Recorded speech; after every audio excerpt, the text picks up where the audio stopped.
ready to do the interview? Yeah, sure. Okay, and you wanted anonymity, right? Yeah, I do. I would like to remain anonymous, yes. Okay, so we'll just start with what program were you in and where was it located? I think you said the Hyde School. I'm not sure which location because they have, like, multiple locations now. Yeah. But the main one's in Connecticut. Yeah. Actually, the first one that was founded was in Mass. God, I'm combining them both. Hyde. The first Hyde School was in Bath, Maine, and the second Hyde School was founded, I believe, in 1996 in Woodstock. So that was the second school that was built. Okay. And which location were you at? Were you at multiple or? I was at Hyde. I was at Hyde. Jesus, I'm so nervous. I was in Connecticut. Okay. I have a lot to say on this, and I've never really said it to anybody that hasn't been like someone close to me or someone that was in my family and was involved with the program. Right. So there's a lot to get out. So yeah.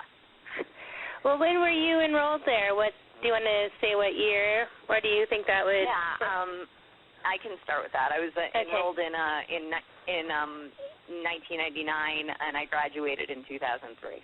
Wow, 4 years. Yeah. So what was it like? Did they have a level system? And they have certain systems in place. They have terms for it. They call it accountabilities instead of punishments, which is what they really are. 2-4 is one of those programs, and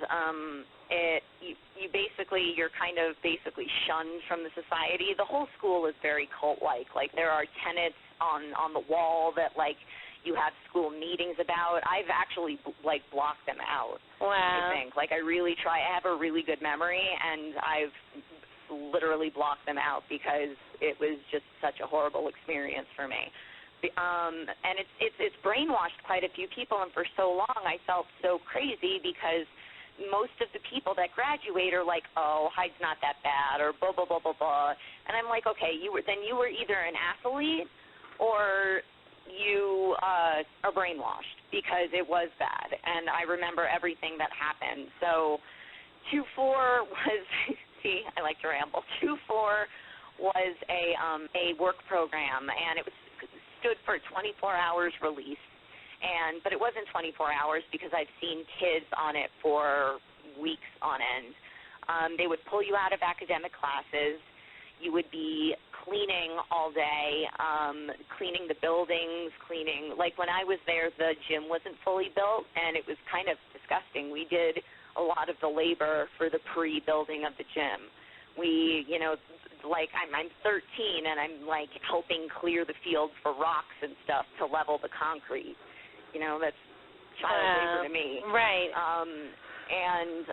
So that was one of their things. Then if we were considered to have a bad attitude, if your group of 2-4, because you had no control who you were on 2-4 with, it was whoever broke the rules at the time. Right. You couldn't control anybody's actions. If one person got out of line, they would, the proctors, who I guess were deemed students that they felt had graduated in the process enough to watch over those who didn't really get the system yet. Even though my majority of the class graduated, quote unquote, dirty, which is what it is before you go on 2-4, and like it's after you confess you're clean. And you're dirty before. And that whole connotation itself is, I think, very harmful to a kid's psyche. And, like, they would have these military workouts if somebody had a bad attitude. And the things that you could be put on 2-4 for were a little bit ludicrous. I mean, there were the obvious things like sex and drinking and drugs and smoking. I myself had an eating disorder, and so did a group of other girls. It was really sick. We all hung out together, and it was really just like promoted by, the way that we were taken care of, because our medical problems were really not properly addressed. So if they found out you purged, if you were a bulimic like I was, and they found out you purged, they would put you on 2-4. So realize that there are like these malnourished girls on 2-4 doing these military workouts instead of getting like the psychological care that they need. And it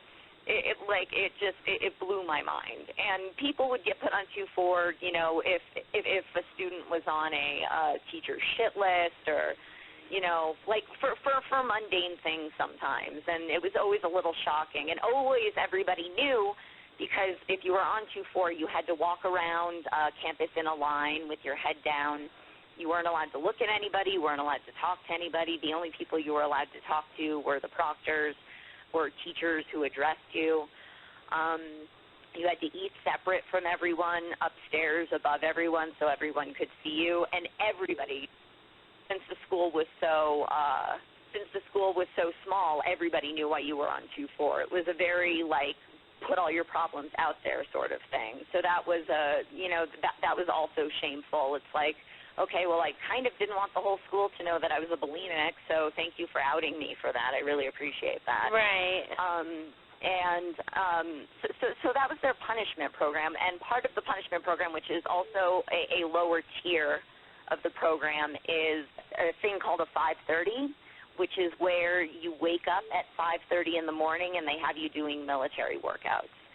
And that's also peppered in. If you're on 2-4, you're getting a 5:30 plus any other military workouts they feel like they need. And this is all to bust your attitude. I don't understand how they thought that this was going to help, like, people who are athletic or people who, you know, it came naturally to them, like how this was going to bust anybody's attitude. Like, a lot of, like, the athletes that got in trouble really thrived on it. And I just thought that it was a really just ridiculous punishment. And you would wake up at 5:30, and when I'm saying military workouts, I'm talking, I did POW crawls through the mud and the rain and the snow, and, like, you know, workouts outside, like really on concrete, unforgiving, like, circumstances. It wasn't just like, you know, like a warm up for a basketball game. And it was just, and it was for a straight half hour until 6 a.m., which is when all the students have to wake up. So that was their, I guess, form of discipline, or holding us accountable for our attitudes, or if we were out of dress code, say if a guy forgot to wear a tie or a belt, or a girl didn't wear a belt or something like that. Another accountability we had was in class, if you didn't do your homework, you were punished, usually physically. I remember having to do laps in heels, like in platform heels, because they have this thing called Manners Monday, which is when all girls have to wear skirts or a dress, and all men, like, have to wear, like, a tie and a sports coat. And I thought it was really horrible for trans people. Like, I just thought that was terrible. And, you know, it's like they didn't give the girls an option. You don't have an option in that. And it's really screwed up, because you're running around the building in dress code. I didn't have my homework for history class. I had to run the laps around the building that my history class was in my dress code, which I thought was completely unsafe and unfair. And I remember my freshman year, my history teacher wanted to, I don't know, show us firsthand what a caste system is like. And I'm like, dude, I'm sure we probably already know. We're at Hyde. And he takes us out, and he has us pick up 2 hard, flat chunks of ice and do push-ups on them. Wow. And so those are the accountabilities that I can think of. Oh, and they could hold you back also your junior year if they didn't feel your attitude had progressed well enough. It didn't matter how well you were doing in academics. They could just hold you back if they didn't feel you were ready. So with the academics, they take you off education when they put you on punishment. Now, with the punishments or accountabilities, was part of it, like, were you given enough time to complete your assignments, or was it structured so that getting homework done was nearly impossible? Yeah, it was structured so that getting homework done was nearly impossible, because, and then there were some cases of this. Some people, also just reminded me of another accountability. And if people go on work 2-4, if they're on 2-4 long enough. So and when it's work 2-4, or I don't even know what they call it now, work 2-4 or education 2-4, but they have you go to class, and then they have you, like, you know, do these military workouts or clean or whatever in what would usually be downtime or forced athletic time anyway, because they forced you to be on sports teams and stuff. So that was, I mean, like, and you don't even get the chance to do your homework really on that. So the education part is worrying in that of itself, because it's really not good at Hyde at all. So the fact that anybody's missing any class time is, like, critical. I struggled really badly when I came out of Hyde and went to college for my first year. Like, I bombed because of it. Wow.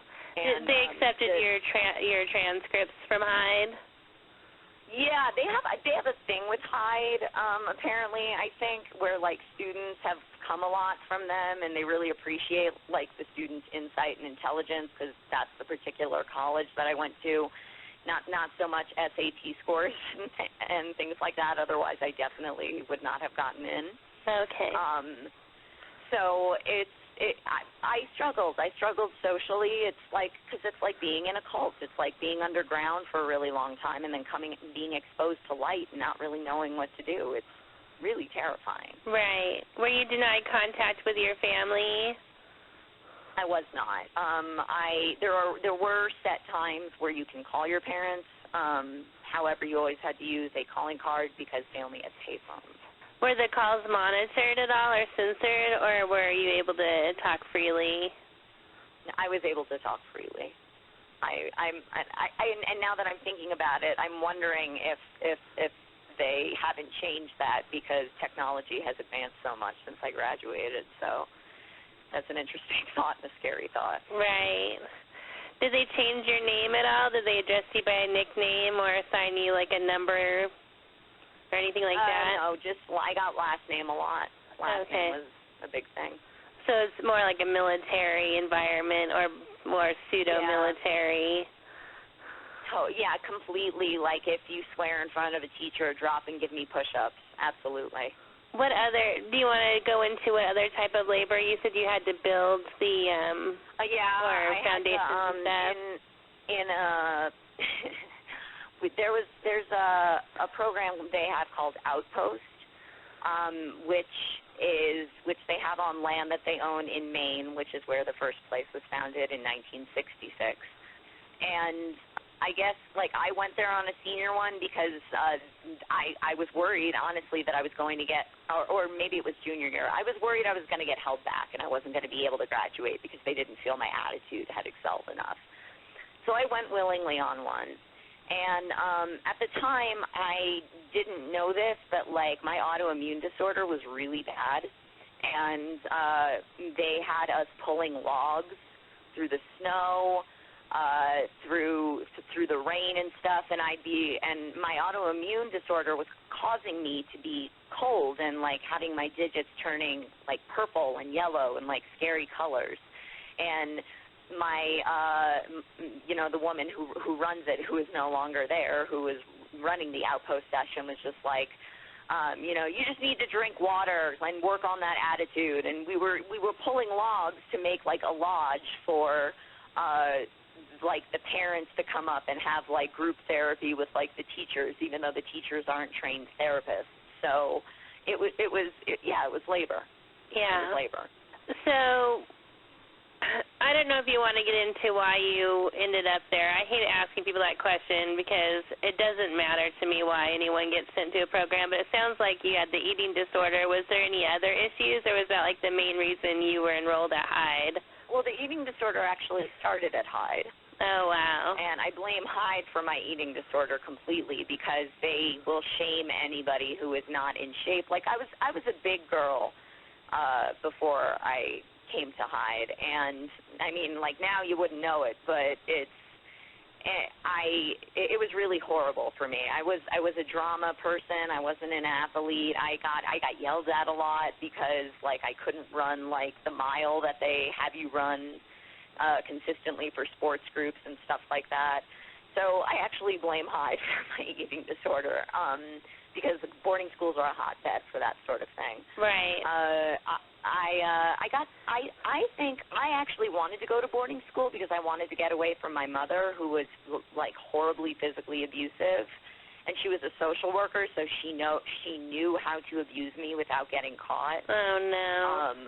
And so I wanted to get away, and I thought that this was my chance. I didn't know that Hyde was the school that it was. Right. I wasn't well educated on what I was going into. I had acted out before previously, and the reason I acted out was because I wanted to get away from my mother, and also because, like, I mean, traumatic stuff did happen. Like, I got involved with a member of the Irish Mafia, and he like, back when I was young, you know, I didn't know any better. I was really stupid, and I was dating him, and him and his best friend ended up raping me. Oh no. And by knife point, and I couldn't go to the courts or anything because it's like the mafia. They're literally everywhere. I mean, I don't know if you're recording this or if, but where I'm from, like, it's not a joke. Like, it's they have a very, very strong presence. So, right, yeah, I am recording this because it's for the Heel Report, so, yeah. Okay. Yeah, okay, so I'm glad I'm not saying anything. Then, yeah, it caused me to act out in ways that I probably wouldn't have, but that was really just all inspired from the abuse from my mother. That's really where it all came from. Right. You said that you weren't allowed to advance academically unless you were supposedly advancing behaviorally or whatever they might say. So, did they use being, like, put back on 24s or back into orientation or dropping you a grade level or dropping you some other to a different level as was that one of the punishments? No, they wouldn't punish you with that. That would be something very serious. I mean, we had intensive therapy when we were seniors. We had intensive therapy throughout the entire time, and it's really horrible because there's like maybe 3 people on staff that have been trained in counseling. Like, they're not therapists, you know, so they'd have you pull your insides out and, like, all of these horrible things that happen to you, and then they don't know how to help you put it back together. Wow. And that's what I was often felt like doing. I'm just like, now everybody knows this. Am I supposed to feel better? Because I don't. Right. So, like, it's, they didn't punish you with that, but they would demote you if you broke the ethics that they called the rules that Hyde the ethics. If you broke the ethics, they would demote you to being a junior. If you were a senior again, like they would have a vote on it at least. We would have intensive therapy through senior year, and if you weren't like progressing enough through like the therapy and the bonding and I don't know, whatever kind of spin they want to put on it, they have like ridiculous words for, you know, all of these horrible things that are honestly horrible. They won't let you make a speech at graduation, so you just kind of have to sit up there with the rest of your class while everybody else makes the speech, and you don't. So it's a little bit shameful in a way. I felt bad for the people who didn't get to make speeches, and I don't know, I thought that was kind of being shamed at your own graduation. Like, that's kind of unnecessary. Right. So, yeah, that was another thing. You said that they put older students or more advanced students in charge of younger students. Yes. Was there, like, a lot of abuse that went on as a result of that? No, I think there was a lot of leniency that went on because of that. At least, like, I heard about one of the guys from Bath, Maine, was on 2-4, and his entire Proctor team was tripping on acid. That's just horrible and unsafe for the people that are on 2-4. I was a Proctor once. Like, I feel like a scab or a narc now for saying this, but I was a Proctor on 2-4 for 2-4, and we couldn't find one of the students.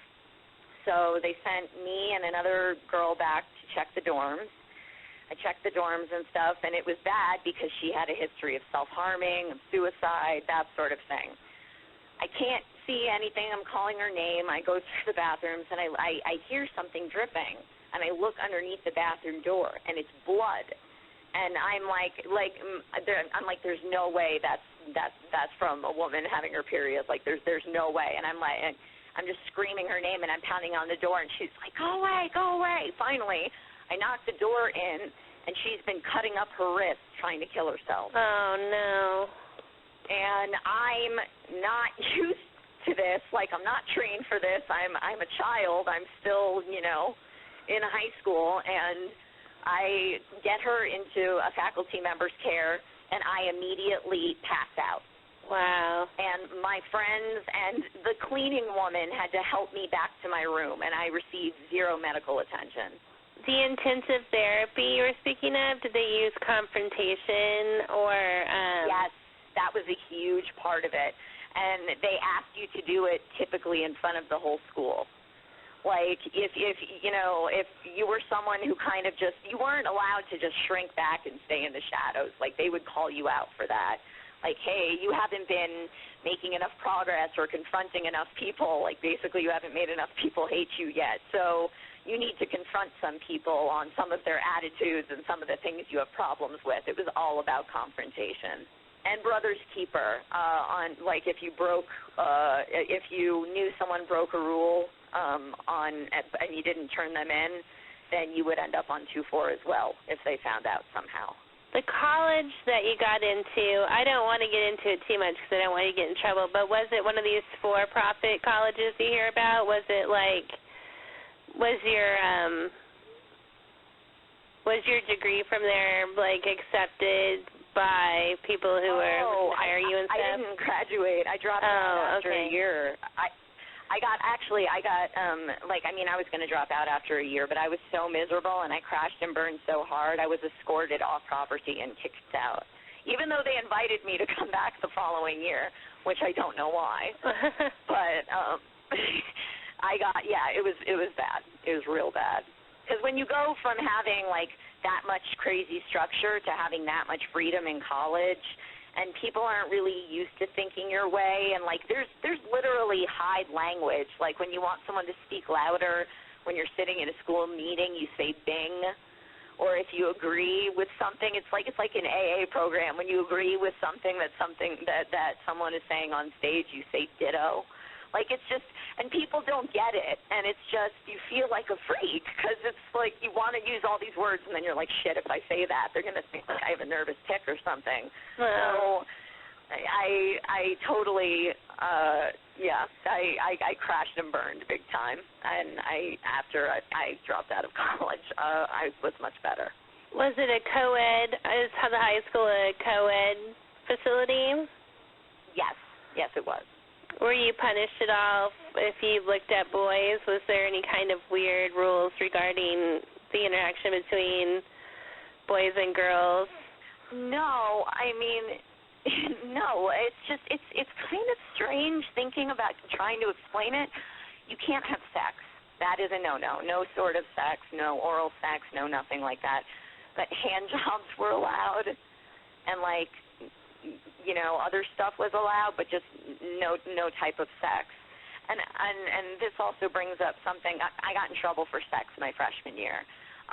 Me and 4 other girls were all trying to get pregnant because we wanted to get out of Hyde so badly. Wow. I was ready to fuck up my entire life, just to get out of there for 2 weeks. Let's see. I think that's all. You answered all of my questions. Do you have anything else you want to say? Do you remember any specific incidents? Did they use restraint or isolation or anything like that? They don't. If anything, they'll put you around people too much. They'll have you, if they think you're suicidal, they'll have you shadow someone, which is when somebody is assigned to you, whoever they are, a poor person, someone in Dean's area that's a proctor is assigned to you, and they have to follow you. You have to follow them everywhere. You have to sleep on their floor of their dorm room. It's it's really terrible. And also just really, it's a bit unfair, like, they'll put you with people that they know that you are the complete polar opposite of in terms of roommates. And the hygiene alone is just absolutely horrific. I remember my roommate would store dirty tampons and dirty pads in, like, her dresser. Gross. And, like, I would come in and, like, I mean, I hope this isn't too crude, but it's the truth. Like, I'd come in and the windows would be foggy and the room would smell like something, you know? And I'm like, dude, if you're going to do that, then at least crack a window, man. Like, come on. She wouldn't do her laundry. She'd jump in the bed, like, after sports. It's just, it's not fair. And I don't think it's fair to have, like, even seniors, even kids, like, you shouldn't have to, like, take care of people when you're that age. Yeah. Especially if you're meant to work on yourself. Like, it's just, it's asking way too much. And the way that they deal with psychological disorders is just absolutely terrible. They treat it like it's an attitude problem, like it's something you can help. As long as you're taking pills, you know, then it must be an attitude problem. I'm like, well, have you ever considered maybe they need more treatment or something? Because there's, you know, there's all of that. And there was such limited access to the outside. Like, the Internet was so heavily monitored and stuff. I didn't know about anything when I came out and went to college. I was like, oh, my God, like a free Internet? Like, I felt like a cave woman, you know, just because, like, I had no idea what was going on. So that's all, and it really just, it frightens me that the schools keep popping up. One of them recently popped up in my hometown, and I'm very upset about it, and I don't understand how they keep going. And I know it's because they keep a tight lid on everything. They know how to walk the line. Like, this is generations through generations of people, like, that are still on staff. And it's, I would encourage, I would plead and beg any parent. My abusive mother, who is a social worker, continues to tell people to send their kids here. So I'm trying to undo, like, the damage that she's doing by doing this. And if there's ever anything I can do, like, I want to help. I want to help. I want to expose the truth, and I want to shut this place down. Definitely. Well, I can get you added to our newsletter list so you'll be abreast of opportunities and alerts and things like that. So I think I was going to ask about the confrontation. Did they try to encourage you to confess to things that weren't true at all?Ere there any, like, or accuse people of things? Like, you said they encouraged you to confront people, but, like, were you like, at times, did you have to make up stuff to confront people on because otherwise you wouldn't make your points or anything like that? Sometimes. Honestly, sometimes. Like, I found myself having to do that at times, like, just pulling things out of my, you know, butt, like, especially because during senior year, you get up, every senior gets up and sits on the chair, and people, well, there's one phase where people will tell you everything that you need to work on and everything they don't like about you, and people will tell you things they like about you. It's really sad when, like, the don't like comes up a lot bigger than the like list. Yeah. And I was just struggling with some people, and, like, I had to participate, and I'm just like, bleh, you know, so it is difficult. It is a little difficult, so. Do you think of the confrontation as being, like, almost institutionalized bullying? Yes, absolutely. And do you have a warning for parents or anything like that, not to put their kids there? Yes, please don't put your kids there, because they put on such a good face, you know, and it's not the real one. Like, it's just that there's a book that's out on Hyde, like, by Malcolm Gall, because the Galls are the people that run Hyde, and it's not accurate. And I know you're probably going to hear from parents who saved our son, and most of the people who graduate are brainwashed and will tell you, or athletic, and will tell you, oh yeah, no, Hyde was fine. I'm saying, as somebody who is not neurotypical, who has, you know, emotional problems, and, you know, was very sick and had an eating disorder, please do not send your children here. Like, it will not help. It is so cult-like. It won't help at all. And also, if you're gay or if you have any other sexual orientation other than straight, I just got a very homophobic vibe. I don't know how accepting they are towards trans people. I didn't feel comfortable coming out while I was there. Yeah.